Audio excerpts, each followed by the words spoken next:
Hello, my name is Justin Bright, and welcome to Kerbal Space Program version 1.8.1 in my next small step RP-1 career mode playthrough.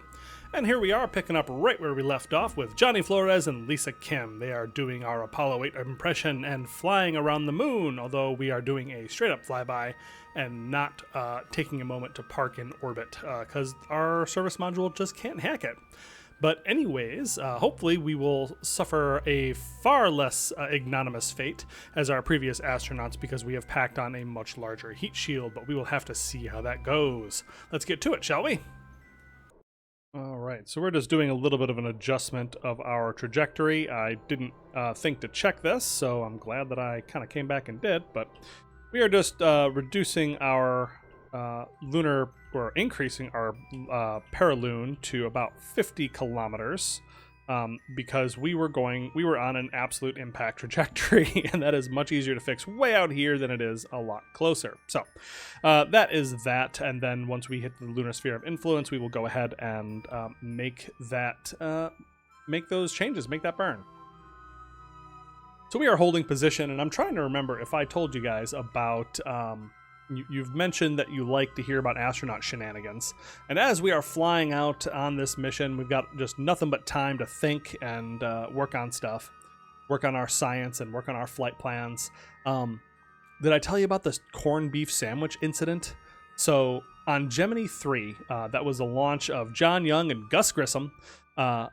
John Young actually he went and bought a corned beef sandwich, and he stuffed that into his pocket, and he smuggled it into space, which is just so neat to me that someone was able to do that. But it's also kind of horrifying because he took it out and he took a bite, and then crumbs started flying all over the floating away. Like in zero gravity, there's no, like, your crumbs don't just fall on your shirt and get brushed off onto the floor. Like, they float around into, you know, all the sensitive electronics that you have on the spaceship. So it was a whole thing of like, he took like a bite or two, and then he's like, I'm gonna put that away, that actually looks kind of dangerous, because he knew better. But he was a pioneer, that John Young, a pioneer of space sandwiches.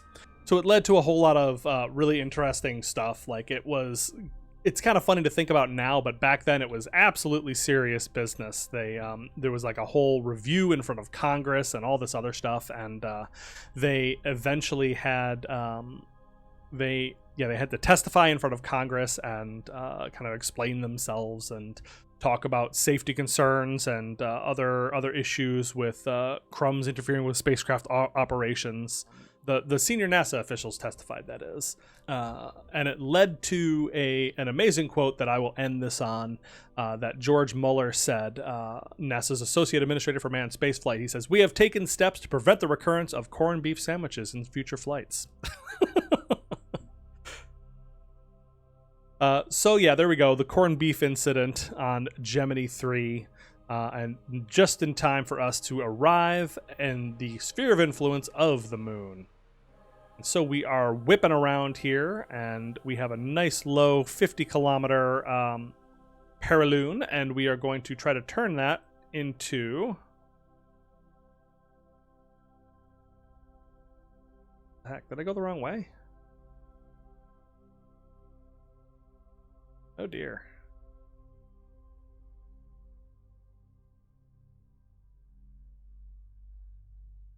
It occurs to me now that in adjusting my trajectory, I had screwed up my trajectory so much that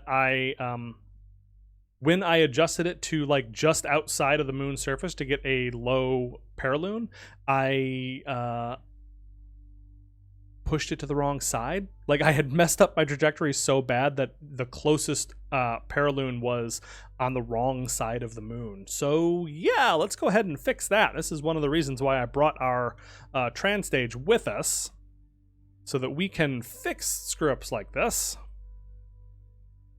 Yeah, because this is not the direction we want to go. This is the prograde direction. So we, I think, need to adjust from like here.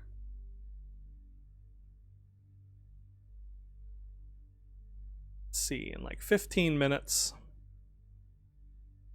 we just burn radial. We can flip around to the other side Yeah, this is not so bad. This should be just fine. And bring that down to 51 kilometers, but on the other side of the moon. And then from there, let's make a plan here. And we want to accelerate and burn radial. There we go. That's starting to look better. Oof, but that's getting expansive though. Bring it in. Oh, did I burn too much actually? Yes, quite a bit too much. Okay, perfect. So there we go. That is what our set of burns is going to be. And our total trip is actually going to be more than the Gemini was capable of doing. So this is why I kept the darn thing, because I couldn't trust myself to not mess up my burns. Or mess up this, the what do you call it? I could not trust myself to not mess up my plan, my mission plan here. So, with our Centaur upper stage prepped and ready to go, we are going to turn and make a correction that is going to put us flying past the correct side of the moon. I mean, there's a lot of vacuum in those tanks, I guess. Whoa, whoa, whoa, whoa, whoa. Abort, abort, abort.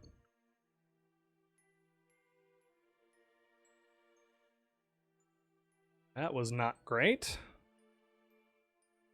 All right, can we try that again? We had a vapor and feed lines incident. I wanted to make sure that didn't actually cause any spinning us out of control.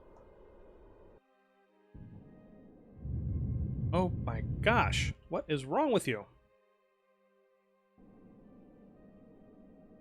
I do not know why I am not able to hit this trajectory. It's like, or the ullaging is just not working out for me. I'm going to do this manually. Let's see, we have 5 burns left. We are just fine on that. Okay. Burn it up. Take a look at each engine, make sure both are okay. Propellant is very unstable indeed, apparently. And there we go. And light it up. Okay, here we go. We are burning on down, and you can see that our radial direction just flipped. And with just a couple meters per second left, I cut off early because I want to just do this last bit manually. So let's remove all the nodes. Speed it up, and I'm going to just use RCS to try to finish this last bit. Oops, a little too much. I was looking for my fuel to make sure I wasn't going to use too much. Oh, that's my next... Yeah, that's the next trajectory flying past that was freaking me out.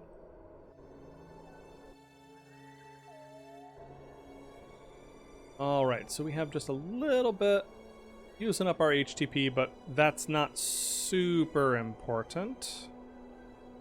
This should still be fine, is what I'm getting at. Almost there.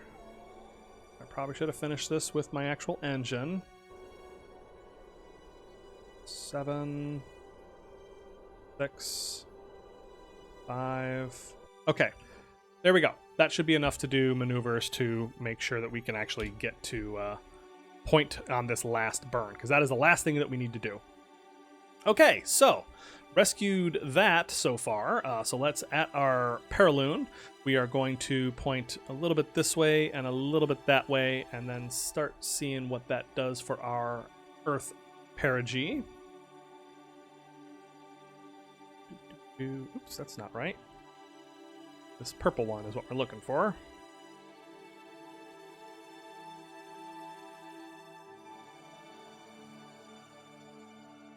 Yeah, that is not hard to get home from there.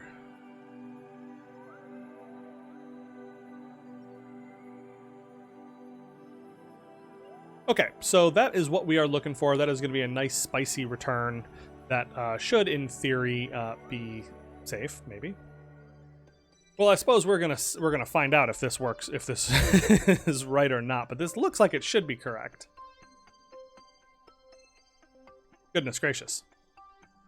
Okay, so we are now in orbit of the moon. I think there's no reason not to have Lisa Kim jump out and see if there's any science we can do. We do have nitrogen, so we can fly around just a little bit. EVA report is already completed, but it's always fun to get this shot right here.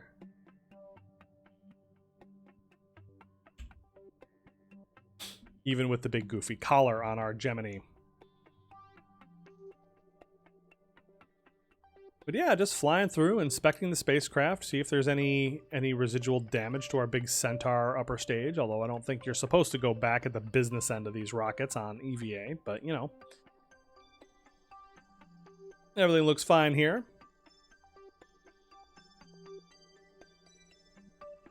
Fabulous. But yeah, the only science that we have to do is there is some, what do you call it? Low orbit, low Earth, low moon EVA. I think we still have some science that we can do. So I will see if I can't do anything on that flyby. But until then, it's time for us to just kind of bask in our closeness to the moon. We have 16 hours until our lunar, our paraloon, and we are moving in closer. Actually, I am pointing very much the wrong way. Need to get pointed back towards the sun. Because even on this part of the trip, there's no reason to be, you know, be flippant with our amount of delta V remaining and so forth. We need to conserve and do best practices even at this point. All right, so there we go. Pointed with our butt towards the sun. Communications are strong. 165 kilobits per second, very nice. And yeah, we are flying around the moon. Johnny Flores, Lisa Kim, doing this for Valerie Dunn and Vicky Chambers. Johnny Flores and Lisa Kim on our memorial mission for our perished astronauts who died because of terrible, terrible planning as we, you know, make madcap corrections to a badly planned mission. Ahem. But yeah, we should, in theory, be okay. Spinning around didn't cost us too much of our remaining HTP, and we should be able to point ourselves at the moon and then, or at our node with our Centaur upper stage, finish that up, and then be on our way. All right, so as we get close, I want to start thinking about when I can jump out and actually do our EVA crew report. So we are still in Space High, and we're going to be in Space High for quite a while. Oh man, my frame rate has gone to crap for some reason. Not sure what I did. But as we are pretty darn close, I am going to point us towards our node now, and just be prepared for our next couple of maneuvers. Because what I did last time was I had them jump out after the burn was completed, and then we barely got through even half of the EVA report before we left the low space around the moon. So if I could do a little bit of both, that might be better, because Kerbalism allows you to do that. All right, our altitude is dropping under 400 kilometers. We are descending closer to the lunar surface.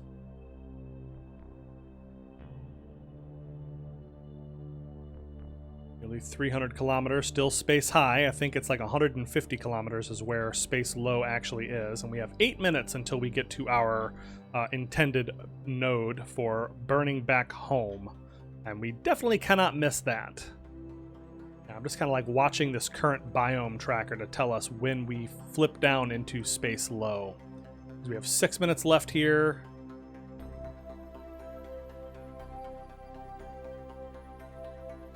Okay, this is a slideshow. Hold on a second. All right, we're back, so let's go ahead and have Johnny Flores jump out of the spacecraft and finish up that science. Don't worry, you've got plenty of nitrogen. All right, run that EVA report as we survey the spacecraft and see the terrifying closeness of the lunar surface. And yes, indeed, with the actual sun overhead, we can see everything, which is nice, instead of flying around in darkness like I seem to usually do.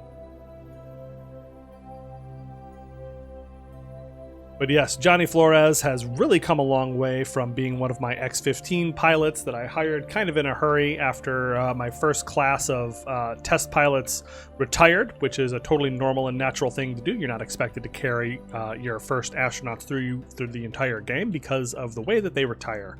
But he has really come a long way, going from the X-15 pilot that did the first maneuvers in space, not breaking the Kármán line. I think that was another pilot, but he accomplished a lot of the early milestones in our X-plane program, and then he flew on the Mercury and was my sole Mercury astronaut, and now he is one of the astronauts carrying on the legacy of our fallen astronauts as we move forward from Gemini towards Apollo.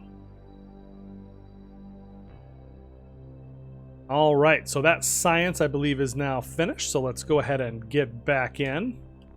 We need to be ready for this burn. So we need to remember that we have very little HTP left, so I need to be very conservative with that, and also with the weird issues that we've been having with our engines. I need to make sure... Abilities...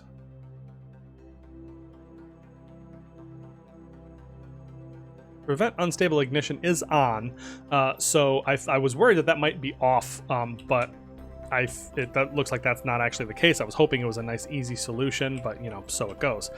So I'm just very carefully pushing ourselves towards our node. We still have a couple minutes before we need to light up the engines, and then I'm going to run that burn mostly manually, I think, because I want to make sure that I actually get a good ignition on the first try, because we do not have the... RCS fuel to try again if I have to shut down one of the engines, because the other one didn't light because of a bubble in the feed line. All right, very slowly rotating around, and there you go. See how easy that is? If you don't spend too much fuel, you can do just fine even without. All right, burn time 23 seconds. Node is in 2 minutes. We are flying overhead, looking how absolutely gorgeous the lunar surface looks. I will talk more about that in just a second. I need to make sure that we don't actually blow up or anything. All right, we are ullaging up, keeping an eye on both engines. Mostly unstable. On. Okay. Fire it up. There we go. Perfect. Okay. Whew.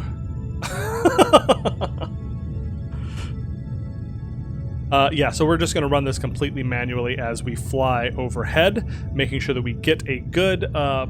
we just need to get the majority of this burn done this way, and then I can just detach this, and then it's not a big deal. So this being nearly out of fuel is not that troublesome. May have cut that just a touch early. How did we do? Perfect. Actually, that works out perfectly. So this is we are now on a trajectory that is going to impact the Earth, and that is where we want this upper stage to end up. So it's time to say farewell. So let's go ahead and decouple the spacecraft itself. And the upper stage has done its work, and it will now burn up in Earth's atmosphere and no longer bother us. Fabulous. And now we have an absolutely fully fueled, ready to go Gemini spacecraft and service module with the equipment module, all stocked with liquid oxygen, liquid hydrogen for the batteries, and everything else. So we are in great shape with 400 meters per second of delta V remaining. So what I can do now, we are headed off in that direction, and this is kind of what our return looks like. So let's see what I can do to adjust that in just a couple of minutes. Because now we need to actually think about what our return trajectory is going to look like.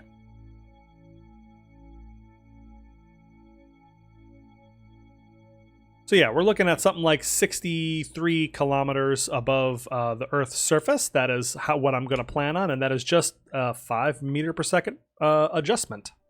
We point ourselves in that direction. A very capable Gemini spacecraft, ready to go.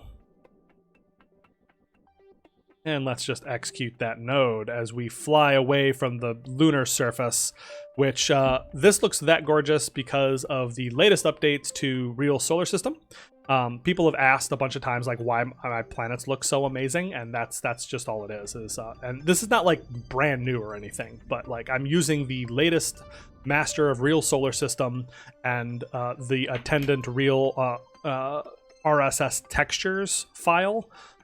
Those are what make everything look amazing because it uses the new shaders that were implemented in Kerbal Space Program version 1.8, and it applies them, I believe, to all bodies. I think all bodies now have the fantastic shaders that make it look just so incredible. So yeah, it's really just that. It's really just RSSVE. Those visual mods and everything else makes this look just incredible and really gives you a lot of reward for visiting places.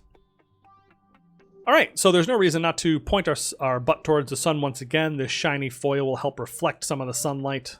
I mean, theoretically. But that is how we will make our travel back to Earth. Let's just double check what our final trajectory looks like. We are coming in. We have a perigee of 10 kilometers, which is not great, but that's like so easily fixable. We now have connection once again, and we are sending back our crew report science. All right, I'm just burning and the EVA report has gone afterwards. Greatest experience. I've just tremendous. Just using RCS now to burn ourselves retrograde to our orbit, which is going to, not retrograde, we're actually going kind of a radial direction.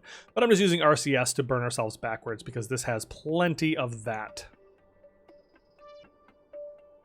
Like I said, I'm looking at about 65-ish, I think is safe for a human return. And yeah, unfortunately, this is a pretty spicy return because look at what our orbit looks like right now. Like that's probably not great. I probably should have done a lot of things differently. But hopefully this will be fine. This is not the gentlest possible return from the moon is what I'm saying.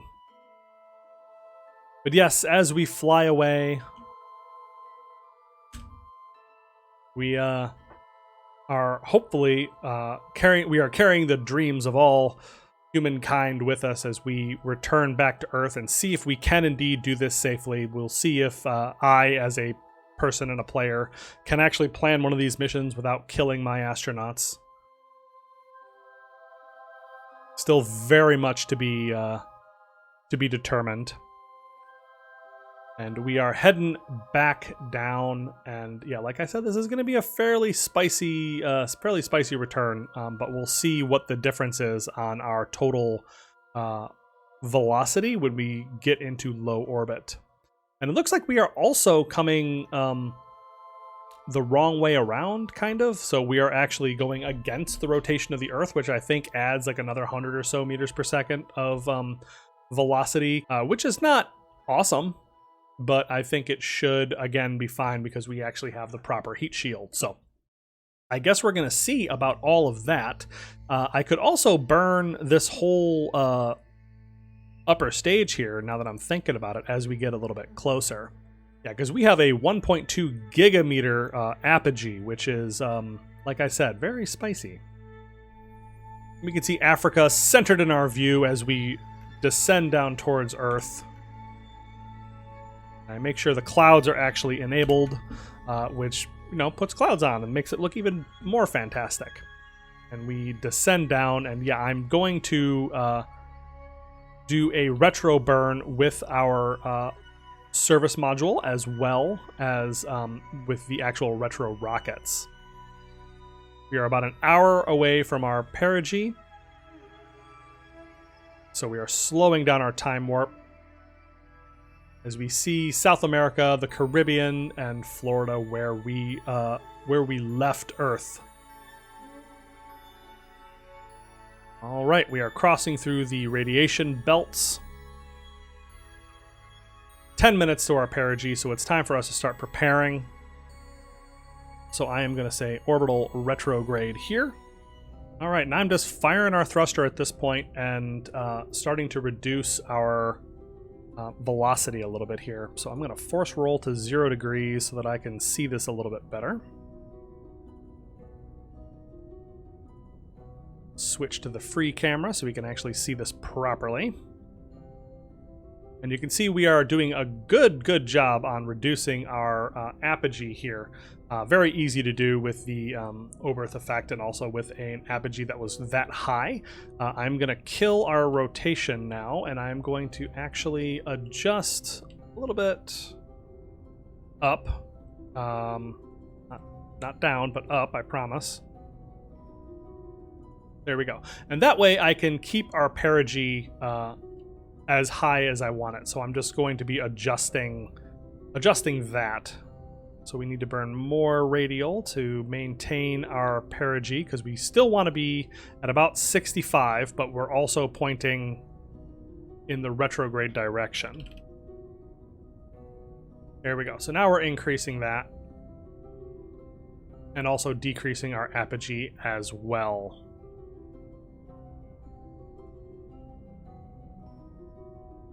Perfect.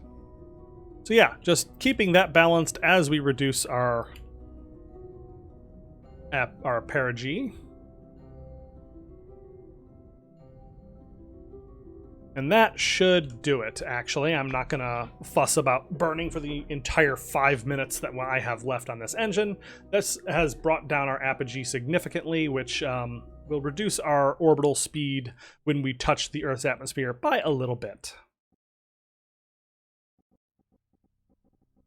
Makes me feel a little bit safer, and really that's all that's important. All right, so we are coming down. We are preparing for our final approach. Unfortunately, it is going to be on the night side of the planet. So we'll be able to see the spacecraft and also the fireball that is the spacecraft, but not much else. A couple minutes until atmospheric interface. So we are going to now, I am just about ready to dump off our equipment section. So let's go ahead and transfer out, in, out. So just dump in any wastewater that we don't want and get rid of everything else, and then jettison that. And then now we go ahead and turn on our RCS in our reentry control system so that we can actually point our final retrograde burn as we just get close to the top of the atmosphere.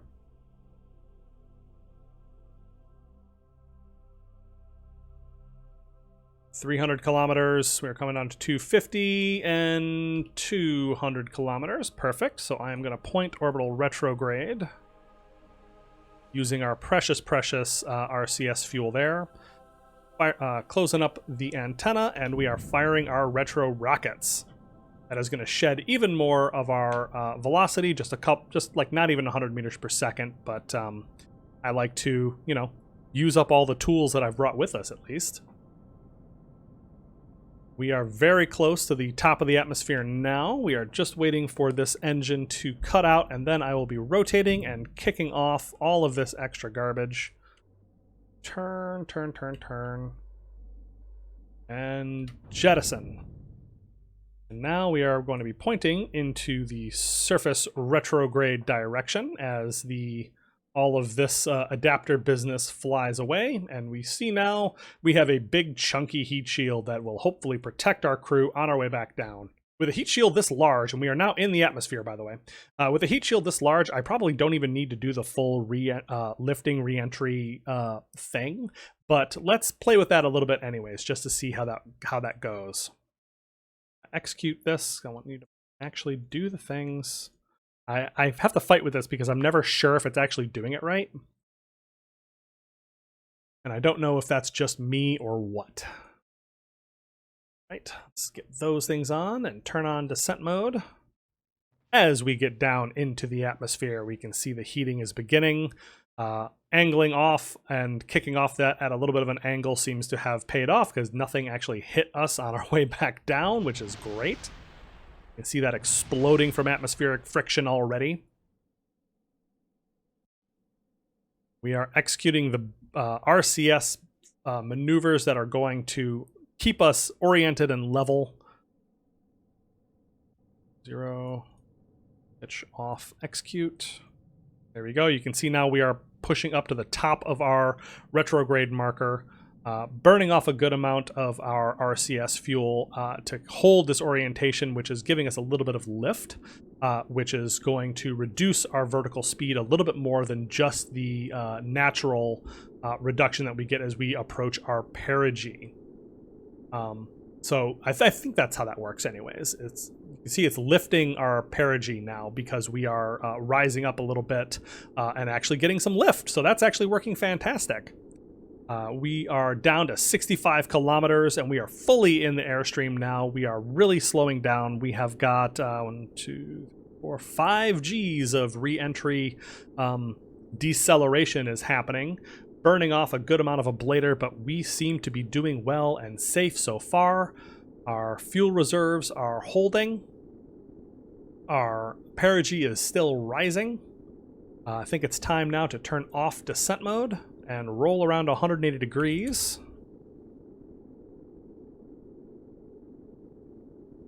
As we hit our perigee, because now I want to keep us in this corridor. And descent mode back on. And that points us a little bit upwards, which will hopefully give us lift that pushes us down. You can see our vertical speed is now dropping, even though we are past our perigee. So that is how you use the lifting, I believe, that is how you use the lifting reentry to keep yourself at a particular altitude.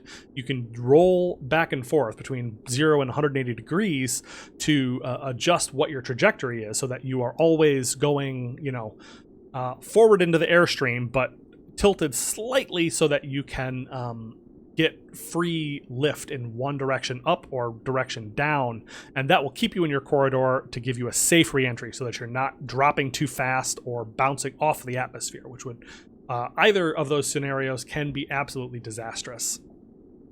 But it looks like we are definitely returning at this point, so we are doing really well. Our reentry Gs are dropping.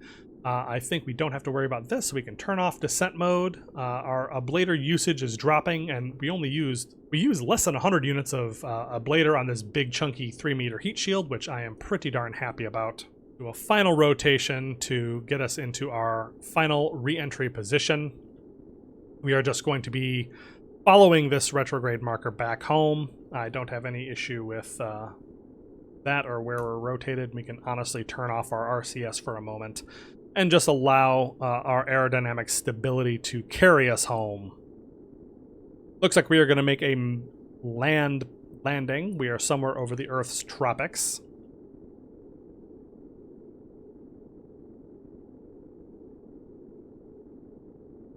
And I cannot tell you the amount of relief that I feel for Johnny Flores and Lisa Kim that they are going to make it back home safely, although the Gs are rising up to 8. We are up at 8 Gs, which is getting pretty darn uncomfortable. But our speed has almost been completely shed, scrubbed off, almost 11,000 meters per second of delta V. Scrubbed off almost 11,000 meters of velocity in Earth's atmosphere and traded that for heat.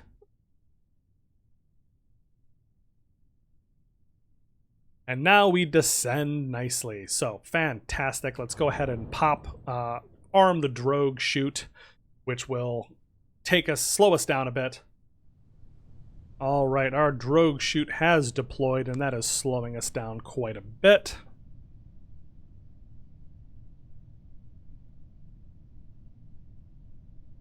At that point, I can just go ahead and toss the heat shield, which flies off for its next mission.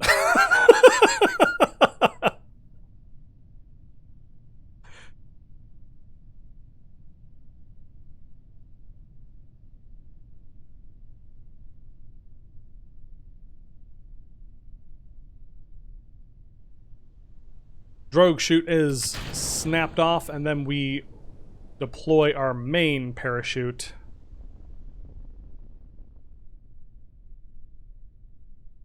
Which is bringing us down at a nice 7 meters per second, so just a minor car crash as we reach the ground. We are just a kilometer away from the surface.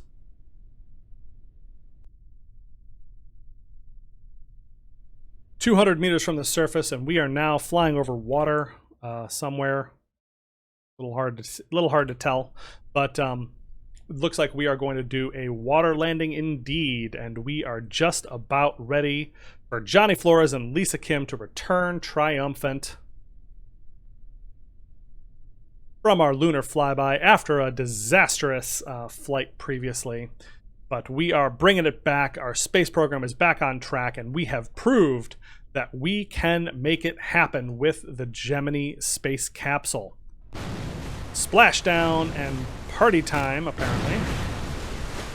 That, I am 100% certain that is not how this thing is supposed to.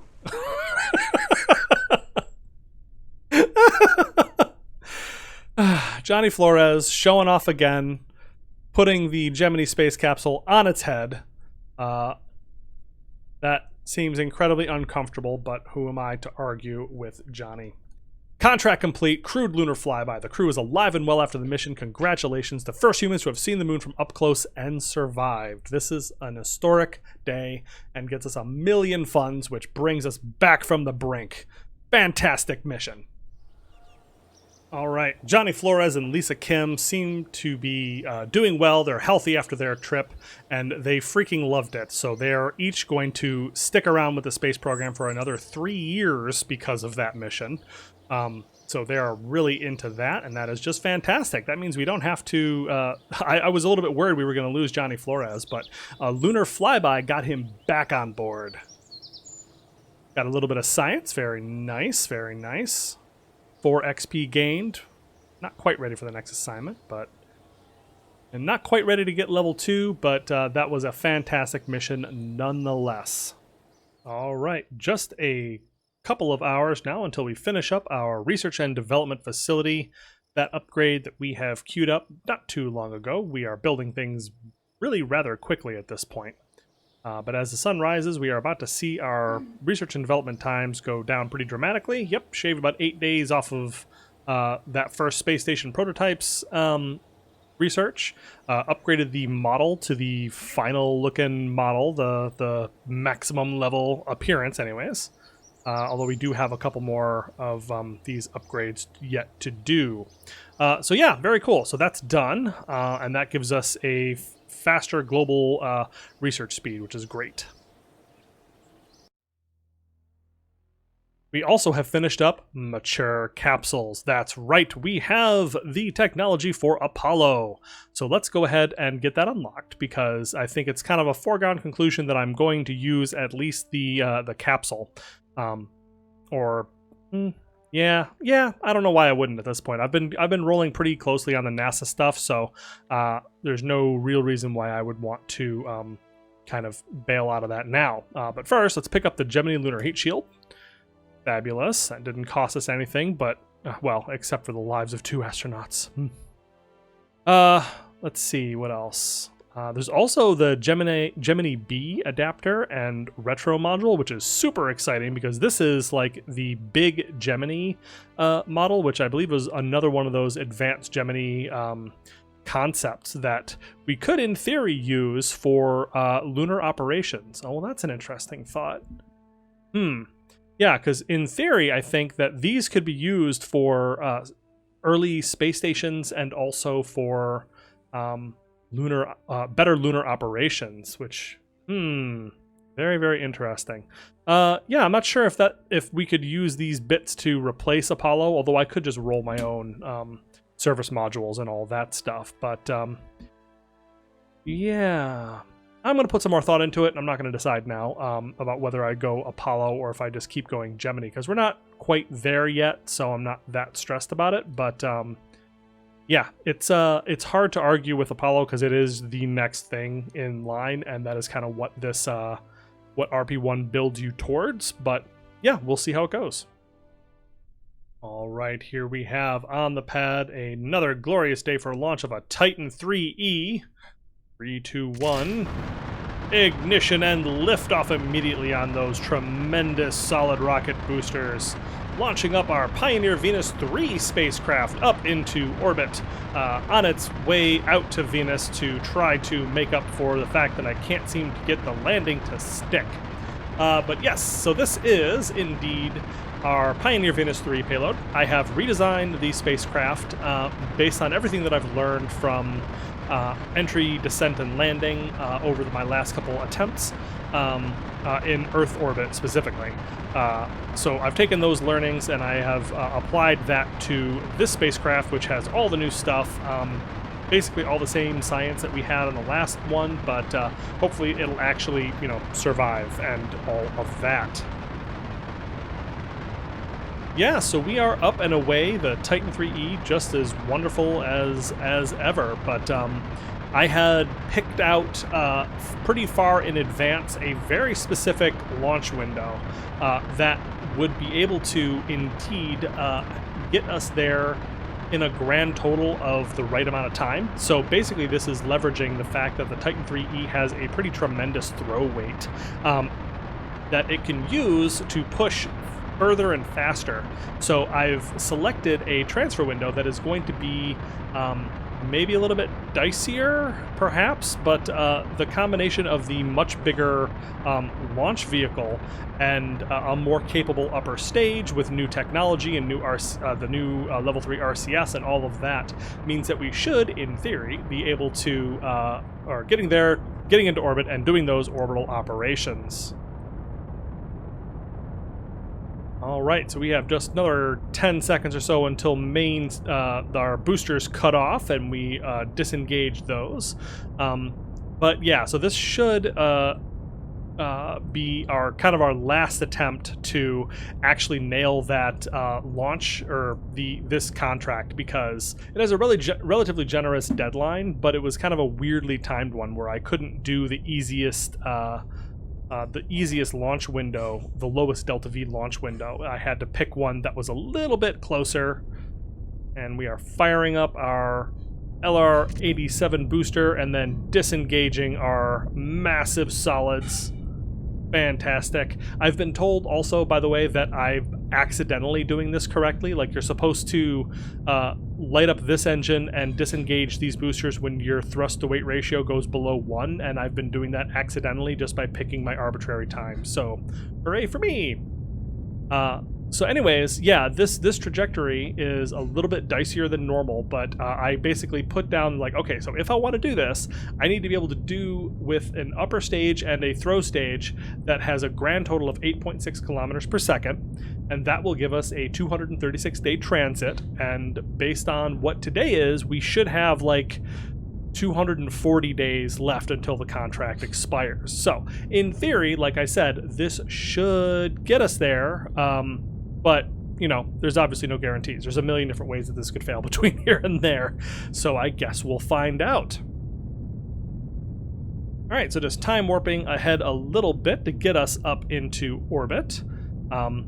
The Titan 3E is just such a fantastic rocket. I've just had good luck with it so far, I think is what it is. Like, my Tela rocket system that I've been using up until now has been fantastic and reliable and has thrown a lot of really good payloads, but just the additional weight that this thing can push, and then the ability to have a completely shrouded Centaur upper stage that has, you know, fully wrapped MLI layers and that whole thing. Uh-oh.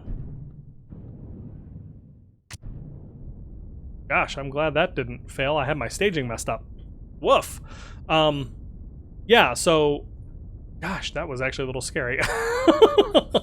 But anyways, given that this has really good performance, and the Tela rocket had really good performance for the time that I used it as well, but I like having the ability to launch basically a fully fueled Centaur, like, that fully burns 2 RL-10s at the latest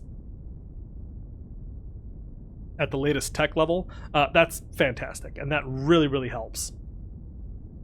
I appear to be using Aerozine 50. I thought that I had upgraded my Titan 3Es to Carolox, but I guess this must have been an older design. Question mark? I don't know. Either way, we are just about up into orbit.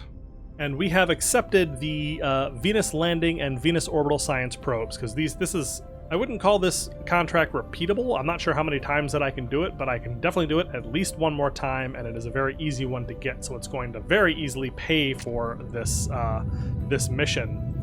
All right, so we've got the RL-10s now fired up. It's going to finish our orbital insertion and leave us with almost 7,000 meters per second of delta V, which is why I am just not in any way worried about being able to make this happen. All right, so as we kick the camera around, flop that around a bit, we are there. I'm going to just disengage the autopilot. I do not need you to fuss around. I've had such bad luck with that recently, but yeah, so here we are. This is our spacecraft, and let's get ourselves into a trajectory and figure out where that's going to be before I get all excited, because the one that I initially looked at was in 14.5 hours, but I want to make sure that we're doing this, we're getting the right one with all the correct parameters of this actual spaceship and not the one that I planned months and months in advance.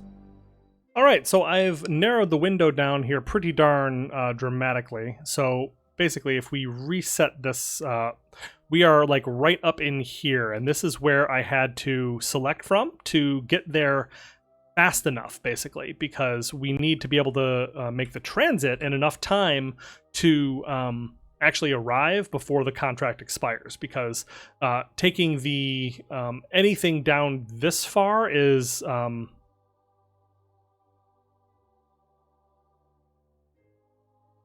okay, so I think I was reading this backwards. For some reason I thought further up was going to be better as far as duration versus delta V, but no, it's further down is less time. So anyways, this is the intersection of the best transit time and the best delta V, because the longer transit at this part of the window is what is necessary to get lower delta V, but we also just don't have time to wait for the better transfer. So this is when we have to burn, and we're going to do it trying to burn basically as soon as possible, and there's a lot of good windows here, so I want to do like, we can burn on like the next orbit or so. That would be great. All right, so yeah, there we go, 9,238 meters per second. Let's just create this node and see what we need to do.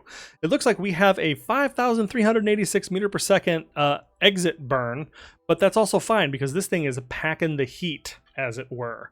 So if we open up our precise node, you can see both of the maneuvers, and you can see that our entry around Venus into low orbit, in theory, should be only 3,600 meters and 43 meters per second, which means we should finally be able to get that tight, low orbit that I've been desperately trying to find this entire time. So we'll see if we can actually get that, or if we end up having to do something janky like we've done a million times before. We'll see, but yeah, this should get us there. And we are able to make this node in about 1 hour and 23 minutes, and there will doubtless be a whole bunch of correction burns. All right, so I appear to have messed up this rocket even more than I thought that I did. I have not included any RCS fuel on the tank, on the upper stage, on my Centaur. I must have, when I changed the fuel to upgrade this to the RL10A-3-3, I must not have put the HTP back in. So now we are trying really hard to actually make this burn, or hold on, abort node execution, please. I'm going to be trying to make this burn with ullage coming from these tiny little thrusters, and any corrections coming from these tiny little RCS thrusters. So that's cool. I wondered why I was having trouble finishing off my orbit. All right, well, the one thing that I need to check is whether or not this actually is going to be able to give us enough thrust to ullage up these engines, because I'm not sure that they will. Push in. Okay, looks like we can make this happen. Okay, all right. Fair enough. All right, let's execute the node then.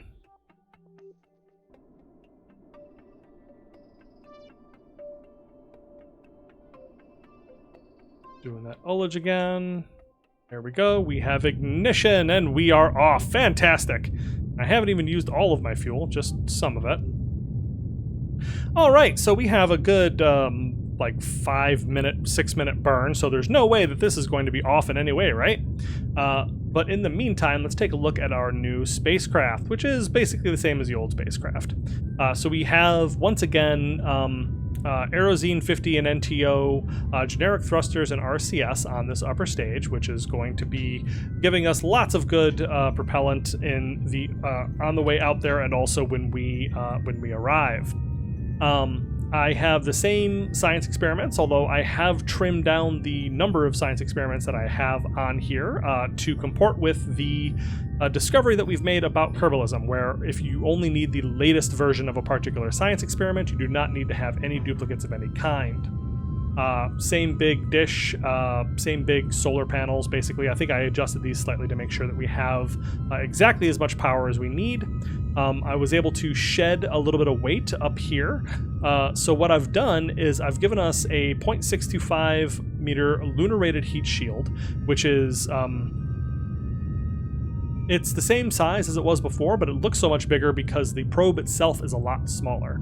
So we're still using the science core with the small antenna and the little surface sampler built on top, and then we have the parachute that is going to provide that thermal buffer between the avionics and the heat shield, and then we have the lunar rated heat shield that we are going to hopefully surf on into the Venus atmosphere, and so that it won't burn us to bits.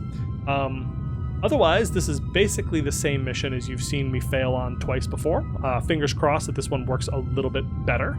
I think I've learned a lot about how to put a lander together dealing with the new heat model of Ferrum Aerospace. I believe it's Ferrum Aerospace that is primarily responsible for that. But yeah, so that's what's changed, is the heat model, and that's made things a lot different and a lot dicier. It's been very challenging to actually nail landings and re-entries with this, as you have seen. Let's slow that down. We are still using MacLeod, so just getting to the end of that. Very nice. I'm going to abort and kill rotation, and then I'm going to do some manual adjustment, because like I said, you can't burn for that long and